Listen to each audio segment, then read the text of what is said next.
Bienvenidos amigos al canal del lector de Ortega y Gasset. Para Darwin, la idea fundamental que viene a resumir su manera de entender la evolución consistía en que los organismos que sobrevivían eran aquellos que mejor se adaptaban al entorno. Ortega invertía los términos de esa propuesta y entendía que en el caso de los seres humanos, lo que estos pretendían más bien era adaptar el entorno a ellos. Decía en concreto, por ejemplo, Ortega a este respecto: Darwin cree haber conseguido aprisionar lo vital, nuestra última esperanza, dentro de la necesidad física. La vida desciende a no más que materia, la fisiología a mecánica. Ya no es el organismo quien se mueve, sino el medio en él. Nuestras acciones no pasan de reacciones. Y también decía: el hombre representa, frente a todo darwinismo, el triunfo de un animal inadaptado e inadaptable. Dos puntos de vista, pues, contrapuestos, que habrían de generar cosmovisiones de largo alcance también contrapuestas. Iremos viendo en qué sentido. El punto de inflexión de la evolución en el que se sentaron las bases para que acabara apareciendo el ser humano fue sin duda el de la bipedestación. Obligado de alguna manera el último prehomínido a bajar de los árboles y vivir en la sabana, debió de elevarse sobre sus extremidades inferiores para poder otear el entorno, liberando así las extremidades superiores. Las manos libres y la contraposición del pulgar al resto de la mano le permitieron utilizar los instrumentos. La verticalidad cambió la morfología del cerebro, que aumentó también su tamaño, y posibilitó la aparición de la inteligencia. A primera vista, pues, habría que darle la razón a Anaxágoras, filósofo presocrático del siglo V a.C., que, anticipándose a Darwin, afirmó que el hombre es inteligente porque tiene manos. Es decir, que habría que interpretar que el órgano, las manos, precede a la función, la inteligencia. Aristóteles, en el siglo IV a.C., sin embargo, corrigió a Anaxágoras en su obra Partes de los animales y dijo lo contrario: el hombre tiene manos porque es inteligente, es decir, es la función, la inteligencia, la que hizo surgir al órgano.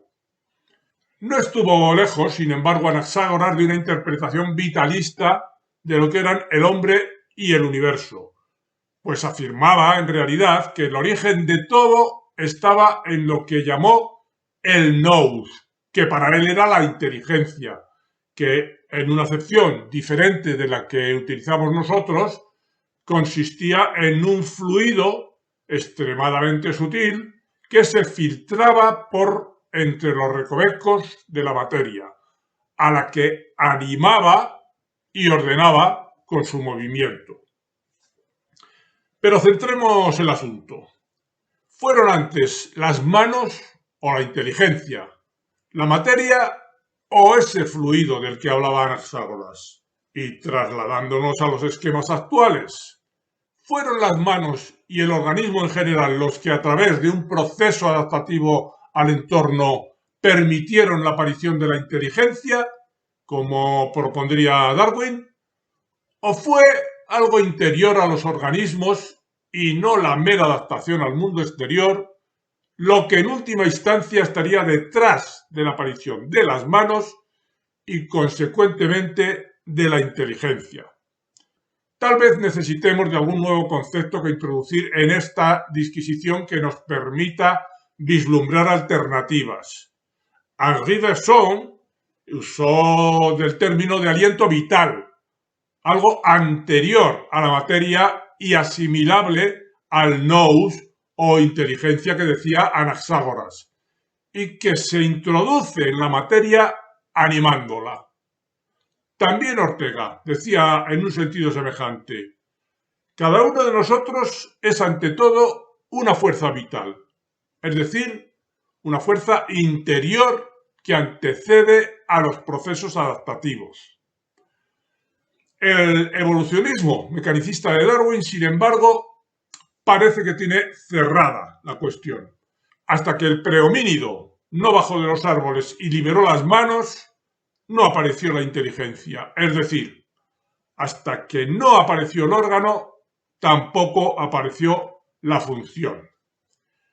Pero lo que aquí queremos postular, de la mano, nunca mejor dicho, de Bergson y Ortega, es que existe algo que podríamos considerar anterior a lo que habitualmente entendemos por inteligencia y que se correspondería más con lo que Anaxágoras denominaba nous, que él identificaba también, recordémoslo, con la inteligencia. Algo que es intrínseco a los cuerpos, una función anterior a los órganos, y esa función consiste en empujar hacia algún indeterminado fin. De esto hablaba Ortega cuando decía: nuestros anhelos son energías prisioneras en la prisión de la materia, y gastamos la mayor parte de ellas en resistir el gravamen que ésta nos impone. El origen de esos anhelos no reside, pues, en la materia. Por el contrario, habría que entender que ésta, la materia, aparece a posteriori y viene a ser un obstáculo, una resistencia o un remanso que se opone a la fuerza que empuja nuestros anhelos hacia un finalmente inaccesible más allá. Resaltemos como María Zambrano decía en este sentido precisamente que vivir, al menos humanamente, es transitar, estarse yendo hacia siempre más allá. La materia, el órgano, la mano, en este caso concreto, surgiría al condensarse este anhelo, al refrenarse el aliento vital que emerge desde lo íntimo cuando alcanza su, podríamos llamarlo, umbral de desistimiento. Un desistimiento que acontecería cuando el órgano logrado alcanza una utilidad suficiente y satisfactoria en la que plantarse, es decir, a la que adaptarse. La forma es un movimiento detenido, dice efectivamente Ortega. La materia conformada, la materia en cuanto que forma, es una circunstancial interrupción del impulso, de la fuerza vital que nos constituye y fundamenta. Algo que de alguna manera vino a corroborar asimismo María Zambrano cuando dijo: objeto es algo frente a nosotros, algo por tanto que nos limita, ante lo cual tenemos que quedar detenidos. La mano es un movimiento, una fuerza vital detenida en esa concreta forma orgánica alcanzada por la evolución. Es decir, que los objetos, las formas, son interrupciones de un proceso que por debajo de ellos estaba empujando hacia más allá. Podríamos rastrear esta idea, por ejemplo, al ver cómo una galaxia se forma por la consolidación material, es decir, detenimiento, que produce el choque de dos ondas de energía contrapuestas que, al refrenarse debido a ese choque, se conforman como materia estelar galáctica. Transforman movimiento o energía en masa o materia. Esa forma de la galaxia se correspondería, pues, como dice Ortega, con un movimiento detenido. Tal consolidación de dos ondas de energía que al chocar se refrenan y quedan consolidadas en una forma espiral, se puede observar también en diferentes morfologías que ha producido la creación. Un caracol, una rosa, un embrión humano, un huevo o un planeta. Planeta que, sin embargo, mantiene su movimiento inercial, porque no toda su energía se ha consolidado en su forma planetaria, en lo que ha quedado refrenado como materia. Ese sobrante de energía que no ha quedado encerrado en la forma sigue haciendo rodar al planeta. Y esto no ocurre solo con los planetas, sino con toda forma de vida. Ninguna de ellas ha llegado donde aspiraba a llegar. Y en lo que propiamente consiste la vida es en la fuerza que, como los planetas que siguen rodando, sigue moviéndose, aspirando a ir, como dice Zambrano, más allá. En suma, evolucionando, porque no toda la fuerza vital se ha convertido en forma, en estructura definitiva, sino que sigue empujando hacia algo más que la forma que ha alcanzado a ser. La evolución, pues, no se para, al menos claramente en los seres humanos. Y es que el movimiento, el impulso que está detrás de las formas, no han de cesar jamás, porque como dice Ortega, la vida es la grande, esencial inquietud. Hegel llamaba espíritu a esa inquietud, a ese anhelo inagotable.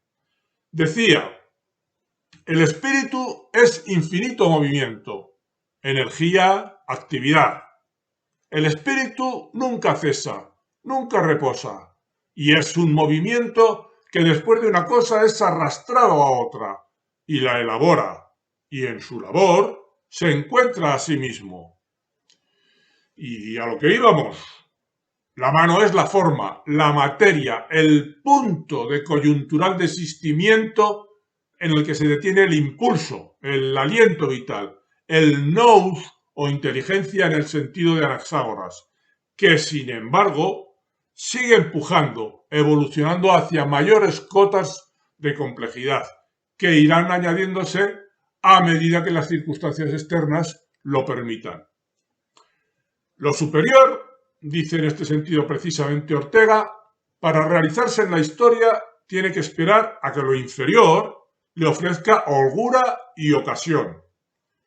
Y la evolución sigue su marcha, porque, dice asimismo Ortega, hay en cada cosa una aspiración a ser más que materia, a ser lo que los físicos llaman fuerza viva, la fuerza en la cual en última instancia consistimos, y que es la que empuja a la materia en un sentido evolutivo.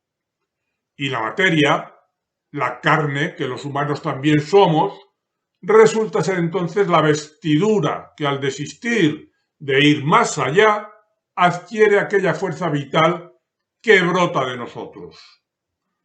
También lo afirma esto Ortega. La carne se nos presenta, desde luego, como exteriorización de algo esencialmente interno. El organismo, pues, incluida la mano, sería, según Ortega, exteriorización de algo esencialmente interno.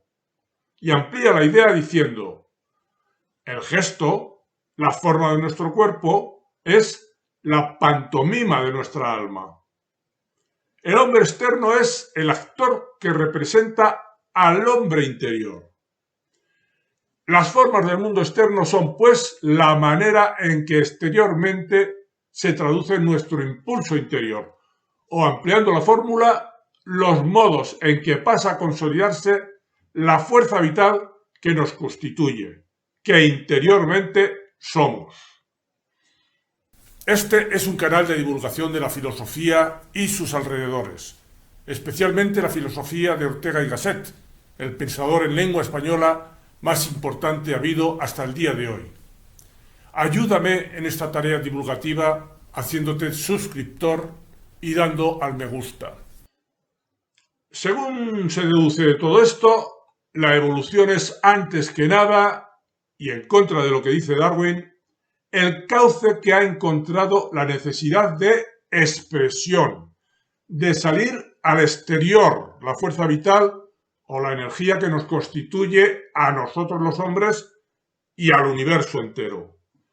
Y en este sentido, la vida, seguimos citando a Ortega, es precisamente un inexorable afuera, un incesante salir de sí al universo.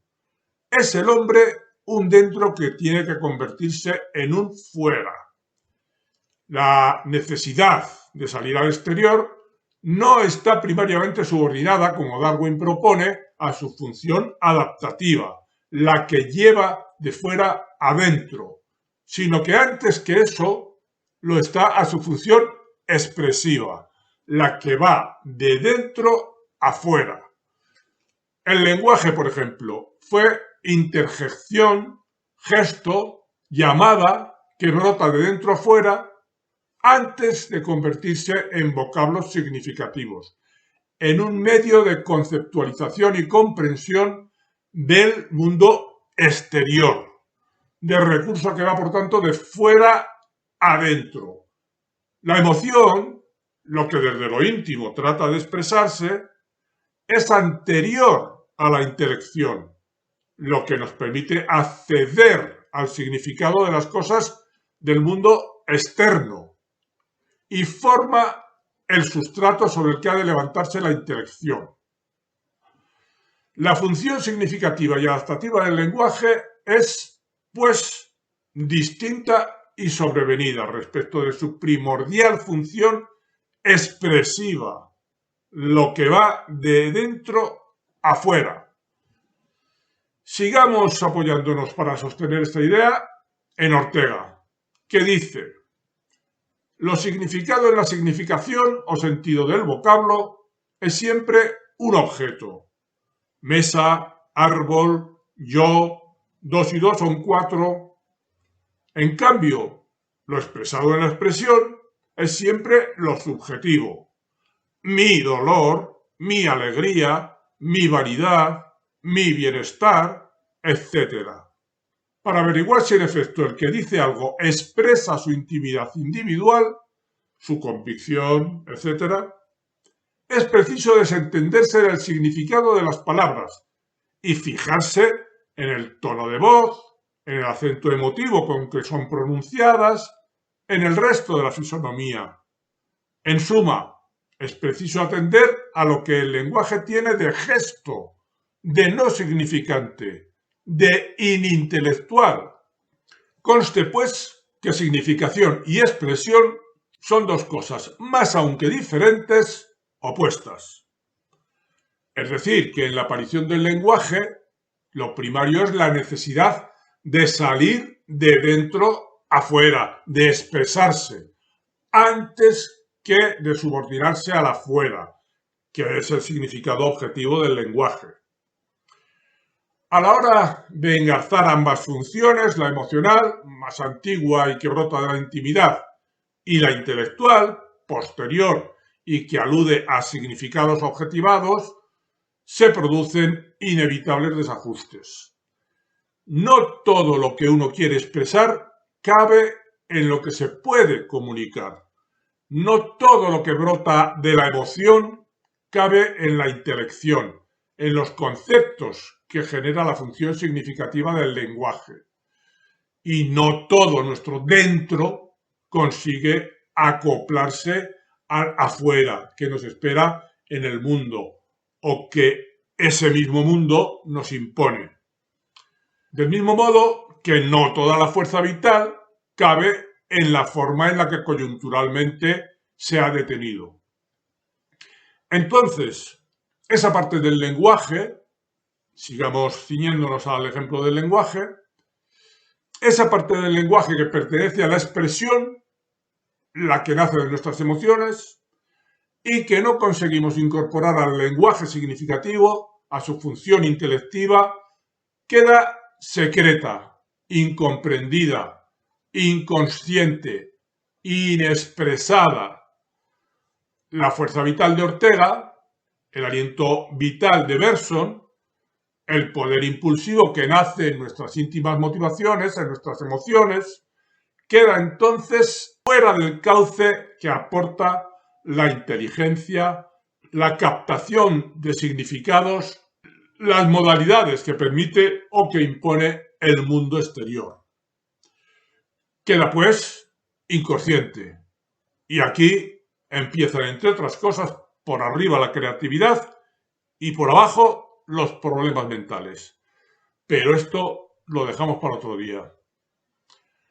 La teoría de la evolución de Darwin, heredera del mecanicismo de Descartes, hace residir el dinamismo de esa evolución en dos factores: el azar, que decide las mutaciones biológicas, y el medio externo, que selecciona aquellas mutaciones que se adaptan mejor a ese medio.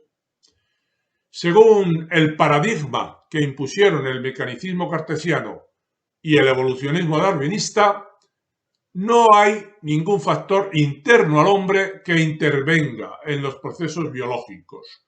Solo lo hace respondiendo ese hombre, ese organismo, a los factores externos. Como vimos que decía Ortega, para Darwin, nuestras acciones no pasan de reacciones.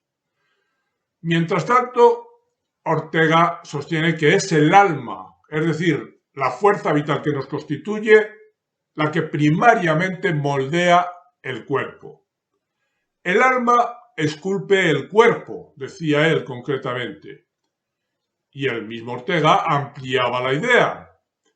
Nuestro cuerpo desnuda nuestra alma, la anuncia y la va gritando por el mundo. Nuestra carne es un medio transparente donde da sus refracciones la intimidad que la habita. Y también, el cuerpo humano tiene una función de representar un alma. El cuerpo, la carne, el organismo no resultan pues primariamente de procesos adaptativos. Todo lo más lo hacen de manera secundaria y subordinada a su función expresiva. La carne del hombre, dice asimismo Ortega, manifiesta algo latente, tiene significación, expresa un sentido. Es decir, que el organismo, la carne, tiene una función expresiva, que va de dentro a fuera, no primariamente adaptativa, de fuera a dentro. Hacia donde hemos de ir para superar este paradigma darwiniano, también lo dejó expuesto Ortega cuando dijo: la hermandad radical entre alma y espacio, entre el puro dentro y el puro fuera, es uno de los grandes misterios del universo que más ha de atraer la meditación de los hombres nuevos. El error que ha cerrado la vía a su estudio fue buscar entre ambos una relación física, no advirtiendo que ello implicaba parcialidad por uno de los dos elementos. Se hablaba de mutuo influjo entre alma y cuerpo. Esto era ver la cuestión desde una sola de las vertientes y condenarse al dilema entre espiritualismo y materialismo. Ahora vemos que más allá de esas formas de relacionarse alma y mundo, hay entre ellos un nexo nada físico, un influjo irreal, la funcionalidad simbólica, el mundo como expresión del alma. El mundo, las formas, es por tanto aquello a lo que ha logrado llegar el proceso evolutivo, no como resultado primario de la adaptación, sino de la expresión de la fuerza vital. No olvidéis, amigos, suscribiros si no lo estáis, poner un me gusta y hacer comentarios si lo veis oportuno. Hasta otro vídeo, pues.